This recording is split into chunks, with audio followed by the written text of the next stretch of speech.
Assalamualaikum warahmatullahi wabarakatuh. So basically, this verse is talking about how during the day of judgment, a man will flee from his brothers, from his mother, from his father, from his spouse, wife or husband, and even from his children. So why is that so? Visually, I mean, this verse is very graphic in nature. Means Allah Subhanahu Wa Taala wants us to really imagine an imaginative form of thinking that encourages us to contemplate further, or rather reflect on the verses. So when we flee from something, the word yafirru here, it's not just running just because we want to run, but this is running out of fear or out of terror. So during the day of judgment, can you imagine each and every one of us maybe running away from our own relatives, from the people who are closest to us?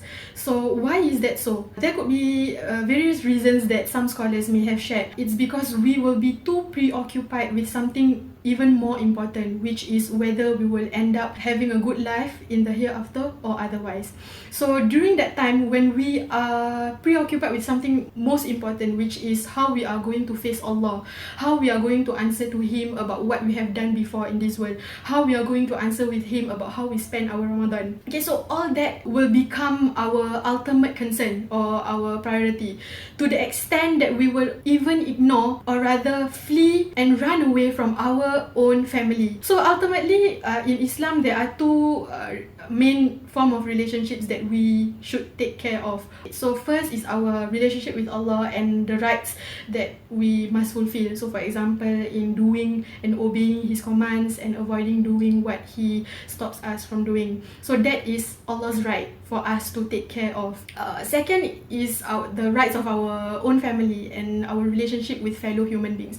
So in that, hopefully in this holy month of Ramadan, we should not only take care of our relationship with our own family, our relatives, we should also try our best to fulfill the commands of Allah. As long as we take care of our relationship with Allah, then the rest will follow.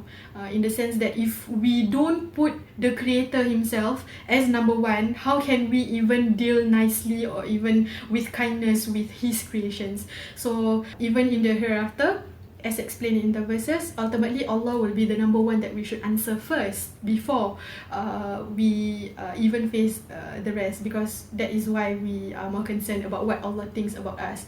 So during that time, we will run away or rather flee from our family, as mentioned in Surah Abasa. Aqulu qawli hadha wa astaghfirullah li wa lakum wallahu a'lam bisawab. I wish everyone a Ramadan Kareem, and may Allah answer all our prayers and grant us happiness in this world and the next, inshallah. Amin.